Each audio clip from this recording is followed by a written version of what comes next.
Bonjour et bienvenue. On a un entretien vraiment fascinant à décortiquer aujourd'hui. Oui, celui du philosophe Daniel Dennett. Exactement.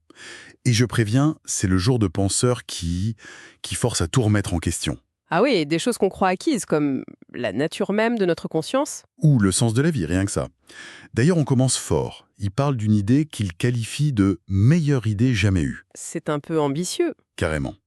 Selon lui, cette idée unifie tout, de la physique des particules à la poésie. Et cette idée, c'est celle de Charles Darwin. Alors, l'idée de Darwin, l'évolution, on la connaît tous plus ou moins. Oui. Mais pourquoi Dennett lui donne une telle importance, au point d'en faire la clé de voûte de l'univers entier? Parce que ce qui est incroyable avec Darwin, c'est qu'il arrive à jeter un pont. Un pont entre deux mondes qui semblent Totalement séparés. totalement. D'un côté, le monde de la physique, froid, mécanique, sans but. Et de l'autre, notre monde, la vie, la culture, le sens, Et Darwin connecte les deux. c'est ça. Un de ses premiers critiques avait appelé ça, un peu pour se moquer, une étrange inversion du raisonnement. Et Dennett a repris l'expression. Il l'a reprise en disant « Oui, c'est une inversion, mais elle est juste ». Une inversion du raisonnement, concrètement, ça veut dire quoi? Ça veut dire qu'on a l'habitude de penser du haut vers le bas. On imagine un grand architecte, une intention qui crée la complexité. Exactement. L'inversion de Darwin, c'est de penser du bas vers le haut. On part du chaos Du chaos absolu. absolu, un univers de particules qui s'entrechoquent sans raison, puis la physique fait que des structures un peu plus stables apparaissent. Des réplicateurs, voilà. Des choses qui savent faire des copies d'elles-mêmes. Et là, la magie opère. La compétition commence. C'est ça. Celles qui se copient le mieux ou le plus vite finissent par dominer. Et d'un coup, sans intervention divine, un sens émerge. Le sens, c'est juste l'effort pour exister, pour continuer. Précisément, l'effort d'une chose pour se répliquer. C'est quand même fou de se dire que tout le sens de l'univers, de l'amour à l'art, vient de ça. D'une molécule qui arrive à se copier un peu mieux que la voisine. Oui, c'est vertigineux. Et sur des milliards d'années. Exactement. Ce processus aveugle par essai et erreur a produit des choses de plus en plus complexes. Une structure d'atomes existe d'une certaine manière, Psst, simplement parce que c'est plus efficace pour se copier. c'est tout. Et c'est ce processus qui a créé les cellules, les systèmes nerveux et, à la fin, les cerveaux. Naturel. Et cette vision, elle a une conséquence un peu troublante. Elle efface les frontières nettes. Précisément. C'est l'autre grande leçon de Darwin. On adore tracer des lignes claires, Vivant ou non vivant. conscient ou inconscient. Mais la naturelle s'en moque. Un virus, c'est vivant. C'est entre les deux. C'est pareil pour la conscience. Il n'y a pas un interrupteur on-off. C'est une gradation. Donc tout est lié. Pour Dennett, tout ce qui a du sens, de la science à la poésie, tout a poussé sur ce même arbre de la vie, qui a ses racines dans le chaos physique. C'est fascinant.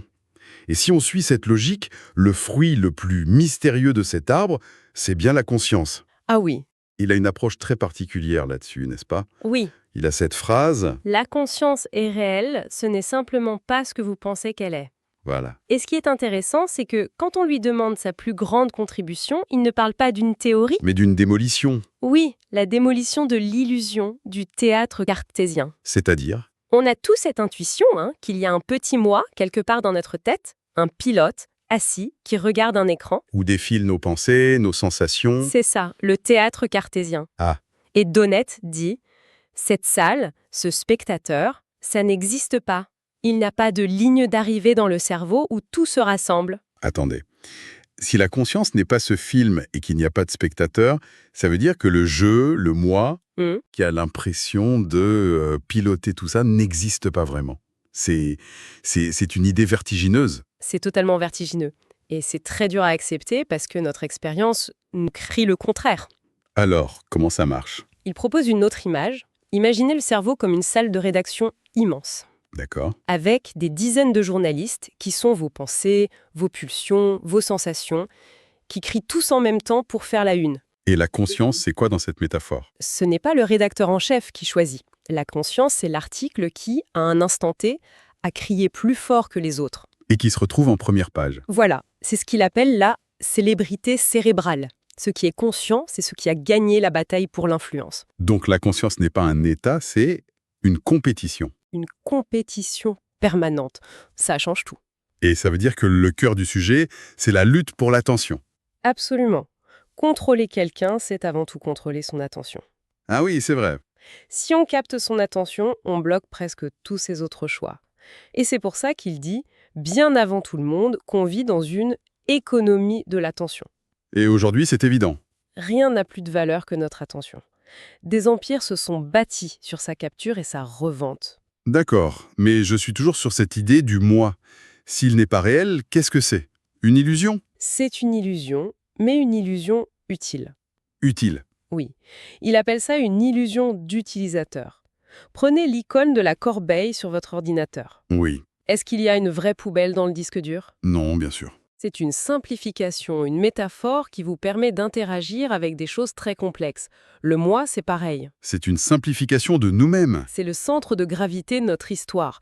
Une fiction très puissante qui nous permet de nous voir comme un agent unifié. Mais parfois, ça se fissure. Oui, comme avec le syndrome de la main étrangère, où des patients voient leurs propres mains agir contre leur volonté. C'est terrifiant parce que le moi perd le contrôle. Et si notre esprit fonctionne comme ça, par compétition, est-ce que ça s'applique aussi à nos idées, à notre culture? Tout à fait. C'est là qu'on arrive au concept de mème. Popularisé par Richard Dawkins? Oui, mais très développé par Dennett. Le principe de l'évolution, réplication, variation, sélection, il est universel. Il n'a pas besoin d'ADN pour fonctionner? Pas du tout. Dès qu'il y a de l'information qui est copiée, avec des erreurs, et qu'une sélection favorise certaines copies, on a de l'évolution. Et les mots sont un bon exemple. Des mèmes parfaits. Personne n'a inventé le mot « main ». Il a évolué, il a muté, et les versions les plus utiles ont survécu. Et on a des exemples de cette cohabitation entre évolution biologique et culturelle? L'un des plus beaux, c'est la tolérance au lactose. Chez les adultes? Oui, la plupart des mammifères adultes ne digèrent pas le lait. Mais chez certains humains, une mutation génétique qui le permet est devenue très courante. Pourquoi? Parce que ces populations avaient la pratique culturelle de l'élevage. Ah d'accord. L'élevage a créé un environnement où le gène la tolérance au lactose est devenu un avantage. C'est une coévolution gène-culture. C'est exactement ça. Si les mots et les techniques évoluent comme des espèces, j'imagine que Dennett applique cette logique à des systèmes encore plus gros, comme la religion par exemple.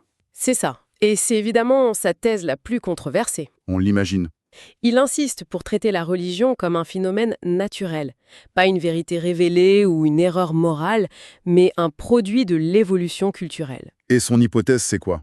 Pour le dire simplement, c'est que les premières religions n'ont pas été créées pour nous. Elles se sont comportées un peu comme des parasites culturels. Des parasites. C'est un peu fort comme mot. L'analogie est provocatrice, mais suivez l'idée. Pensez aux souris. D'accord. Elles prospèrent à nos côtés, mais on ne les a pas invitées et elles ne sont pas là pour notre bien. Dennett suggère que les croyances primitives étaient comme ça. Des idées qui avaient leur propre intérêt à se propager. En exploitant des failles de notre psychologie. La faille principale étant notre tendance à voir des intentions partout. C'est-à-dire? On est programmé pour détecter des agents. Si une branche craque dans la forêt, la première pensée n'est pas « c'est le vent ». C'est qui est là. Exactement. C'est un mécanisme de survie. Mieux vaut voir un tigre qui n'existe pas que de rater un vrai tigre. Et cette hyper-détection. A peuplé notre monde d'une ménagerie d'êtres imaginaires. Des fantômes dans le vent, des esprits dans la rivière, et finalement des dieux. D'accord pour les esprits dans la forêt, mais comment on passe de ça aux grandes religions organisées? Par un processus qu'il appelle la domestication. On a domestiqué les religions? En quelque sorte. Ces mêmes religieux sauvages ont été peu à peu capturés, sélectionnés, modifiés pour servir des buts humains. Pour solider le pouvoir des rois et des prêtres, par exemple. Très souvent, oui. Justifier des lois, organiser la société. Elles sont devenues des symbiontes culturelles. Et il rappelle que, comme les espèces, l'immense majorité des religions qui ont existé ont disparu. Celles qui restent sont juste les plus efficaces pour survivre. Exactement. Cette idée d'idées qui luttent pour survivre, ça résonne terriblement avec notre époque, non? Les réseaux sociaux, la surcharge d'infos. Complètement. Et c'est une de ses grandes inquiétudes. Il parle de la nouvelle transparence, on n'a plus de vie privée. Chaque clic est enregistré. Ce qui nous rend incroyablement vulnérables à la manipulation. Notre attention, cette célébrité cérébrale, elle est constamment prise en otage. C'est pour ça qu'il déteste l'idée d'un monde post-vérité. Pour lui, c'est une absurdité dangereuse. La vérité, même si elle est difficile à atteindre, c'est le fondement de notre civilisation. Un pont, ça tient sur des vérités physiques, pas sur des opinions. Et la science reste notre meilleur outil. C'est notre meilleur outil, avec ses mécanismes de correction d'erreurs, pour s'approcher de cette vérité. Et la prochaine grande vague de réplicateurs d'informations qui arrive, c'est l'intelligence artificielle. C'est quoi sa plus grande crainte là-dessus? Ce n'est pas Terminator. Le danger le plus immédiat, le plus insidieux, ce sont les personnes contrefaites. Des IA conçues pour se faire passer pour des humains. C'est ça, des chatbots, des avatars, qui peuvent nous charmer, nous persuader, nous escroquer. Ils pensent que c'est plus dangereux que la fausse monnaie. Parce que ça attaque le tissu de la confiance humaine. Exactement. Et ça soulève une question plus profonde. Est-ce qu'on doit chercher à créer des IA qui seraient de vraies personnes, avec des droits, une conscience? Sa réponse est un non catégorique. Ah, Il cite une de ses collègues qui a écrit un article au titre choc. Les robots devraient être des esclaves. le mot est fort. Il est fort, mais l'idée est cruciale. Pour lui, une IA doit rester un outil, un artefact, une chose qu'on a le droit et le devoir de contrôler, d'éteindre, de démonter. Mais esclave, ça sonne mal. Pourquoi cette position si dure? Parce qu'elles n'ont pas nos vulnérabilités. C'est vrai. Un être humain est unique, fragile, mortel.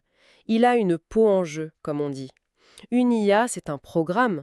On peut en faire des millions de copies en un clic. Elle ne connaît ni la douleur, ni la peur de la mort. Ni les contraintes d'un corps biologique. Lui donner des droits de personne sans nos vulnérabilités créerait une classe d'êtres radicalement différents et potentiellement très dangereux. Ce doivent être nos outils, pas nos pairs. Face à tous ces défis, certains proposent de voir l'humanité comme un super-organisme qui devrait s'unir pour agir d'une seule voix. Une idée qui lui semble très dangereuse. Pourquoi? Ça semble une bonne idée pourtant. Pensez au fonctionnement d'un vrai organisme. Notre corps, par exemple. Il est dirigé par des systèmes de contrôle impitoyables. Le système immunitaire? C'est une police secrète qui tue sans procès tout ce qui est identifié comme étranger. Transposez ça à la société humaine. C'est un cauchemar totalitaire. Presque fasciste, dit-il, il préfère de loin le chaos et les disputes de la démocratie, parce que c'est ce désordre qui nous a donné la liberté, la créativité et la science. Alors que retenir de tout ça? On est parti de Darwin pour arriver à l'IA. Et le fil rouge, c'est cette idée de sens qui émerge du chaos, sans plan. La conscience n'est pas un chef d'orchestre, mais la cacophonie elle-même. C'est une belle image. Et nos créations, comme la religion ou l'IA, évoluent avec leurs propres intérêts, ce qui nous pose des défis immenses. Et tout ça nous ramène, au fond, à la question la plus simple. Quel est le sens de la vie? Pour presque tous les êtres vivants, la réponse est simple. Survivre et se reproduire.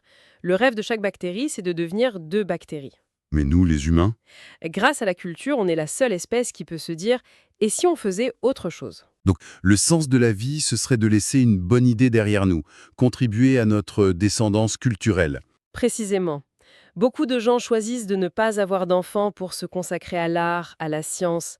Pour Donnett, le sens de la vie, ce n'est pas quelque chose qu'on trouve. C'est quelque chose qu'on construit. C'est trouver quelque chose de plus grand que soi et y consacrer sa vie. Créer un peu de beauté, de vérité, de bonté. Ajouter quelque chose à l'excellence du monde. Laissons une dernière pensée. Dennett fait une analogie. Il dit que s'il apprenait demain, par une preuve scientifique, que la musique était nocive pour le cerveau, il aurait un mal fou à y renoncer. Parce que ça fait partie de son identité, ça le détruirait. C'est ça, la question qui se pose alors, pour nous, c'est la suivante. À notre époque où les idées se propagent si vite, quels autres mèmes culturels, quelles croyances qui nous définissent, pourrions-nous découvrir qu'ils sont en fait toxiques? Et serions-nous capables de les abandonner pour notre bien commun ?